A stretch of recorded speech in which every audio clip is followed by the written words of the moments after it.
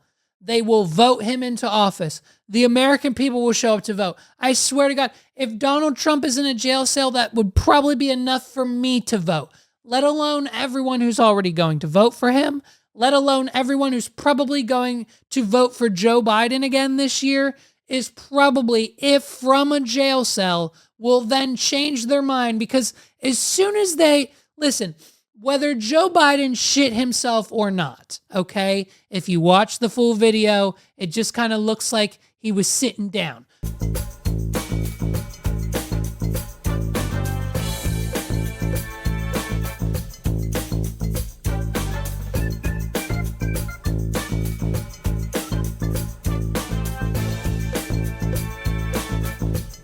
Whether you think to believe that Joe Biden shit himself or not, you know, we know the truth here. Then, like, right before you go to vote, if you know in the back of your head, because everyone will, if Donald Trump goes to jail, it will be one of the biggest events in American history. It will be up there as one of the biggest events in American history because we will make it so, thanks to the internet, social media, online, everything, the newspapers, the outlets. No one will stop talking about Donald Trump going to jail for a week, if not 3 straight. And that will dominate every news story. And if everyone knows it, when you're about to hit that vote button for Joe Biden or RFK or whoever else you're voting for, there's going to be a little voice in the back of your head that says, yeah, but Donald Trump's in jail though. Like, how crazy would it be if he ran the country from jail? Let's vote for him and see what happens, because it doesn't really matter. And then boom, you click Donald Trump. You're going to do it. You're going to do it. I guarantee you're going to do it. Donald Trump. Let's see him. I want to see it happen. I want to see it happen for the sake of this podcast, not because I believe in him or Biden or anyone else. Listen, here's the reality, folks. It doesn't matter at the end of the day who wins.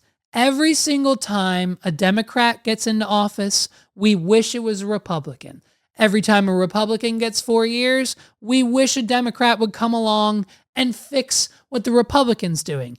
And when, like when George Bush was in office, we had 4 years of Bush, and then he did pretty okay. And, we didn't have the internet, really wasn't a thing in, 2000, 2001. So then we got him a second term. We got George Bush a second term. And so, but then we were really tired of it. And we were like, hey, we don't want to be, crazy, wazy Christian country over here.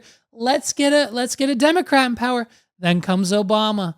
And some people say it was the best 4 years of the United States. Some people still do. Some people will argue it. Some people will disagree. It doesn't matter because it's over. And then comes, and then comes, who comes next? Who comes next after Obama? Donald Trump.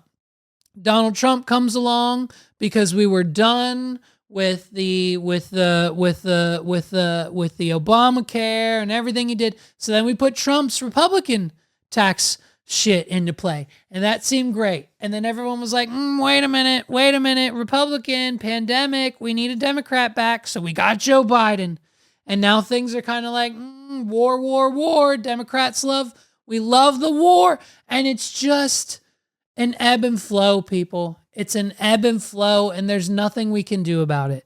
It will be the same no matter who gets into power. It'll be the same no matter what. At the end of the day, all you need to know is that when we take McDonald's away from Russia and we shut down the Starbucks in the Ukraine, someone needs to come along and rebuild it. And that's going to be us.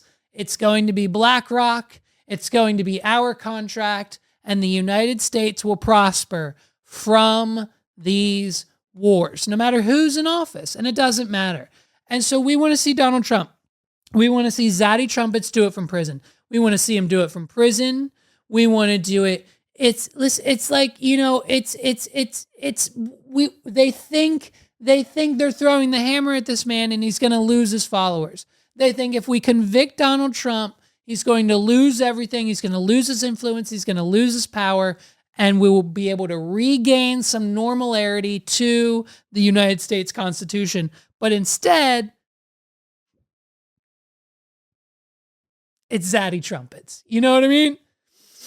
And it's like, what's insane, man, is like anyone who stands against him gets mobbed. If you stand against zaddy trumpets, you get mobbed.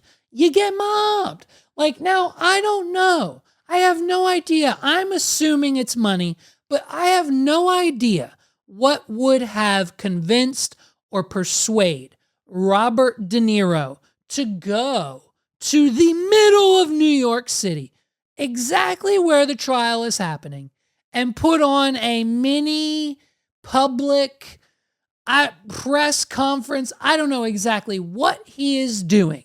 While the moments before the verdict has dropped, Robert De Niro is out in the streets of New York City praising Joe Biden and how we need to put Donald Trump in jail.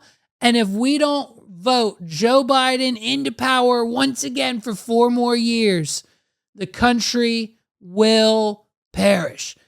We are very lucky in this country, and we take it for granted. People thought they could control Hitler. They thought maybe they could control Mussolini. A dictator is a dictator, and that's what Trump wants to do and be. I'm sorry.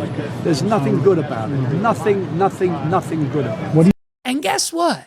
It didn't go well for Mr. De Niro because the only people outside of the courthouse are Trump supporters. The only people who actually give a shit about the Trump trial are Trump supporters.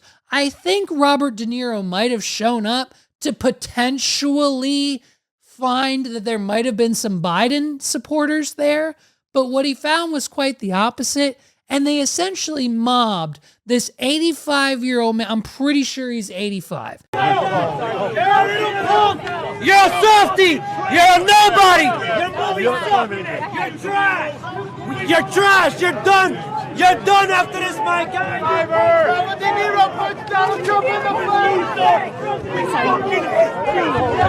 Go to hell! Fuck you, De Niro! Go to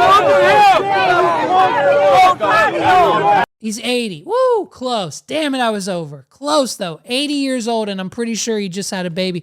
He's 80 years old, and they are mobbing him.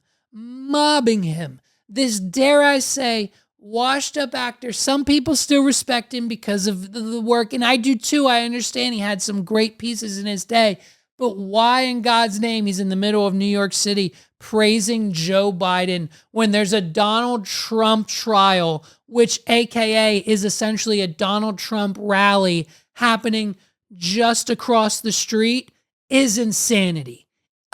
Right person, the person with the right mind wouldn't have done that. Just mobbed. And so, you know what I mean? After the trial, we've got Donald doing the press tour, the UFC, the whole 9 yards. And it just has become one of probably the most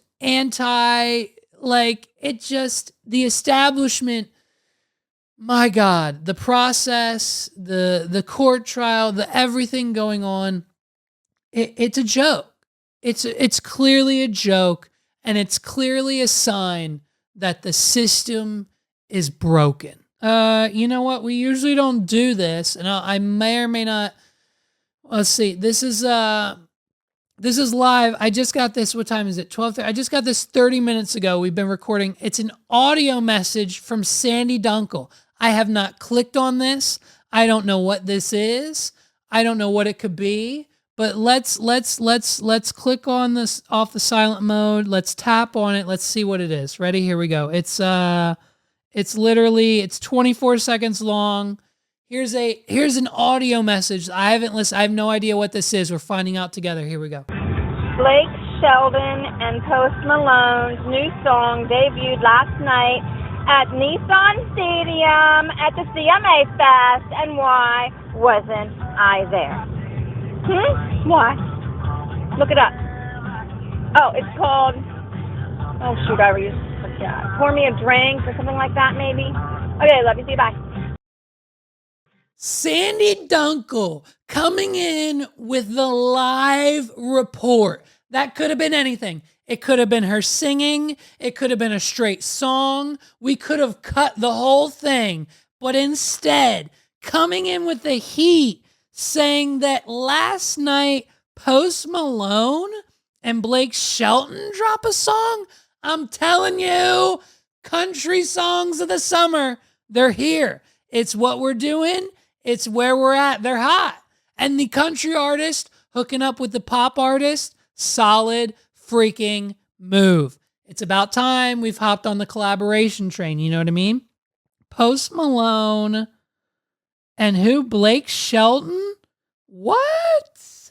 Let's take a look.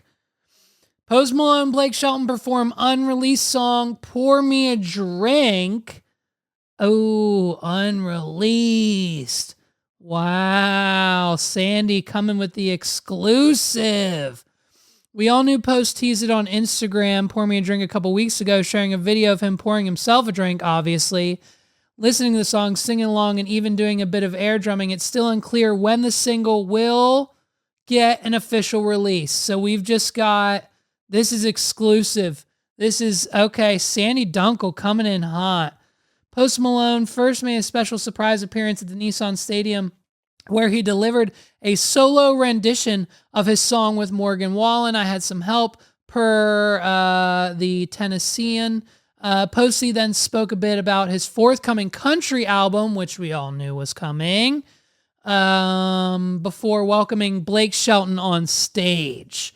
The Nissan Stadium performance found Malone and Shelton backed by a full band, revealing the song's solid, stadium-ready country rock foundation. Later that night, however, the pair performed a stripped-down, fully acoustic rendition at a much more intimate gig at Sheldon's Old Red Bar, which has been rebranded as Spotify House for the streaming service's annual CMA Fest activation. Wow. So here's some of it.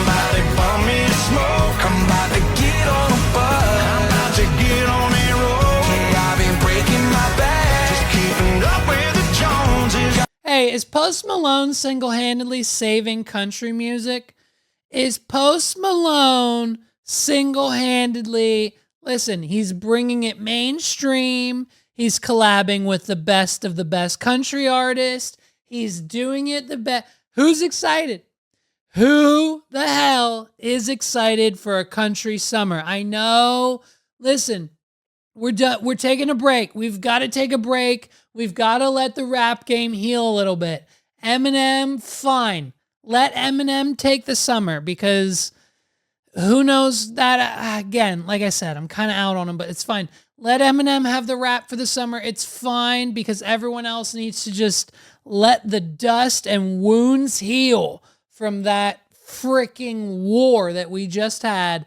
And Post Malone, whether he's with Morgan Wallen, whether he's with Blake Shelton, whether he's with Jelly Roll, whether he's with whoever, Taylor Swift, whether he's with Beyonce, whoever Post Malone's with, you know he's going to chart, you know he's going to do great. And whether he dances weird because he's passionate about dancing like I am on the fucking side of the street in a donut costume doesn't mean either of us are on drugs. It's Post Malone's summer, baby, and you better hop on board and buckle up because this is episode 144 of the What Are We Doing podcast. My name's Levi McCurdy. Thank you guys so much for rocking with me another freaking week. Shout out to Sandy Dunkel for the last minute bomb. Coming in hot. Of course, she didn't know we were recording, but she always has something up her sleeve. You never know when Sandy Dunkel is just going to pop up. You know what I mean? So shout out to her. Shout out to you. If you haven't done so this week, definitely hit that subscribe button. We're in that 1,600 club, babe. We're only 400 away from 2,000. I'm this close. I can't wait to pop that streamer when we hit 2,000 subs. It's going to be a milestone. It's going to be great. It's going to be awesome. I can't freaking wait. Help us along the way. Hit the subscribe button. Have a good week, everybody. I'll see you next time. Peace out.